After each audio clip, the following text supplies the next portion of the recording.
Pekerjaan sebagai freelancer, dalam hal ini sebagai virtual assistant, bukanlah pekerjaan yang semudah membalikan telapak tangan. Jangan sampai teman-teman tergiur dengan iklan dan penawaran yang menawarkan cara cepat untuk mendapatkan income sebagai freelancer. Sama dengan pekerjaan pada umumnya, ada proses yang pastinya harus dilalui jika seseorang ingin menjadi freelancer dan virtual assistant.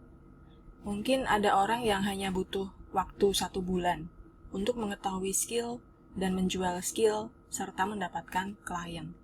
Tapi mungkin juga ada yang membutuhkan waktu hingga bertahun-tahun untuk mendapatkan hal yang sama, tergantung kepada niat, latar belakang, kemauan, dan kemampuan diri kita masing-masing. Ada banyak pertanyaan yang masuk dengan topik yang intinya sama, yaitu saya tertarik menjadi virtual assistant. Saya harus mulai dari mana dan apa yang harus dilakukan. Di sini saya akan share beberapa langkah atau steps yang perlu dilakukan oleh teman-teman semua jika ingin memulai pekerjaan atau mencari job sebagai virtual assistant. Yang pertama adalah tentukan service atau layanan. Putuskan jenis layanan apa yang ingin teman-teman tawarkan sebagai virtual assistant. Mungkin tentang layanan manajemen jadwal atau content creation atau penulisan konten, atau bisa juga manajemen sosial media, bisa juga email management, research atau riset, dan masih banyak lagi. Menentukan spesialisasi dan servis layanan tertentu akan membantu teman-teman untuk membidik pangsa pasar atau klien yang lebih terfokus. Yang kedua, cek dulu skill dan kemampuan apa yang teman-teman sudah miliki. Pastikan memiliki keterampilan yang diperlukan untuk menjadi virtual assistant yang efektif. Bisa jadi komunikasi, baik tertulis maupun lisan, dalam bahasa Indonesia maupun bahasa asing atau bahasa Inggris, itu akan sangat membantu. Kemudian pengetahuan tentang software ataupun tools yang banyak digunakan oleh virtual assistant sesuai skills dan spesialisasi juga penting. Dan teman-teman juga perlu untuk mengembangkan keterampilan administratif secara umum. Selanjutnya adalah pelajari tools dan software. Jadi jika ada teman-teman yang merasa gaptek ataupun tidak terlalu mempunyai technical skill, mulai sekarang bisa untuk mulai belajar bagaimana mempelajari alat ataupun aplikasi ataupun software, tools yang bisa untuk mendukung pekerjaan kita sebagai virtual assistant.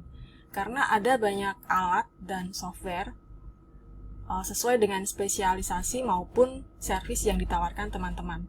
Mungkin diantaranya ada tools untuk manajemen atau untuk kolaborasi secara online seperti monday.com ataupun Asana, lalu ada untuk alat manajemen tugas, lalu yang sekarang sedang tren mungkin AI atau Artificial Intelligence, dan masih banyak lagi.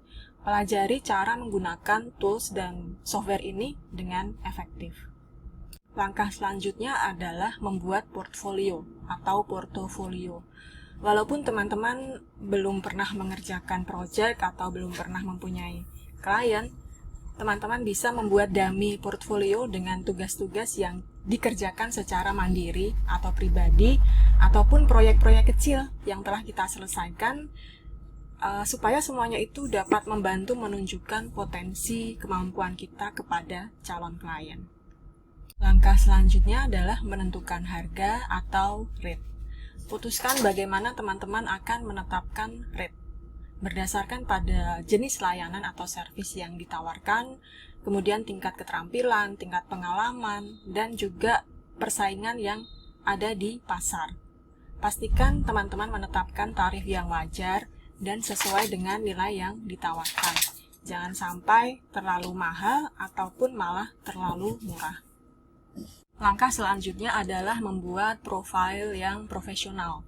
Buat profil atau profil profesional yang bisa menjelaskan layanan atau servis, keterampilan, dan pengalaman teman-teman. Jika teman-teman mempunyai website pribadi akan sangat bagus karena bisa dengan mudah kita membuat satu page atau satu laman tertentu yang bisa memuat semua service yang kita tawarkan. Atau bisa juga menggunakan profil di media sosial seperti Instagram ataupun TikTok. Atau bisa membuat file dokumen PDF yang bisa dikirimkan kepada calon klien. Jadi ada banyak cara bagaimana kita bisa membuat professional profile.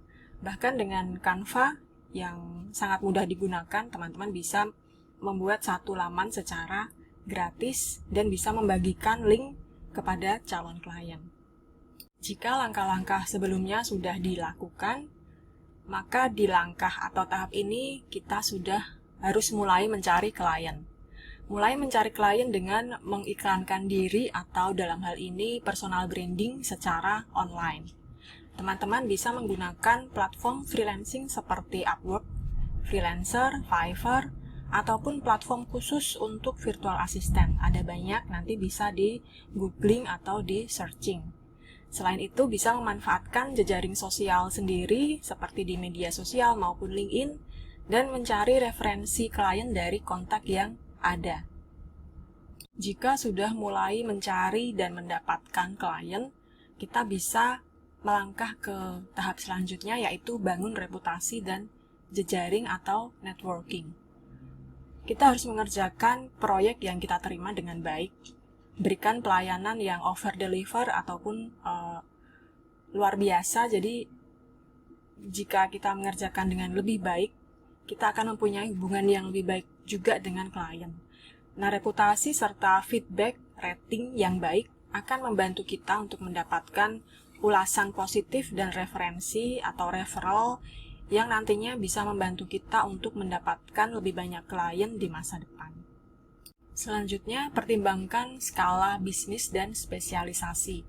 Jadi, jika seiring berjalannya waktu, teman-teman mungkin ingin mempertimbangkan untuk mengembangkan bisnis virtual assistant lebih jauh lagi atau lebih besar lagi.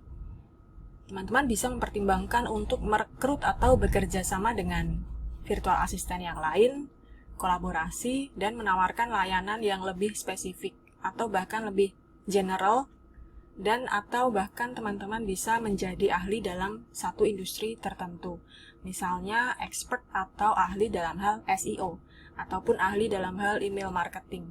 Nah, semua hal ini membutuhkan waktu dan juga membutuhkan tahap-tahap seperti yang kita bicarakan di sini. Yang terakhir adalah terus belajar dan berkembang. Dunia virtual assistant dan dunia digital ini terus berkembang dengan teknologi dan tren-tren yang baru. Jadi kita harus tetap belajar, meningkatkan keterampilan, dan terus memantau tren industri agar kita tetap relevan dan up-to-date dengan semua perkembangan yang ada. Semoga sedikit sharing ini bisa bermanfaat untuk teman-teman semua. Jika ada yang ingin bertanya lebih lanjut, bisa sampaikan melalui kolom komentar ataupun bisa DM melalui Instagram. Lalu jika teman-teman ingin mempelajari secara general atau awal banget ingin tahu tentang virtual assistant, saya mempunyai satu kursus online, linknya bisa teman-teman lihat dan klik di deskripsi. Terima kasih.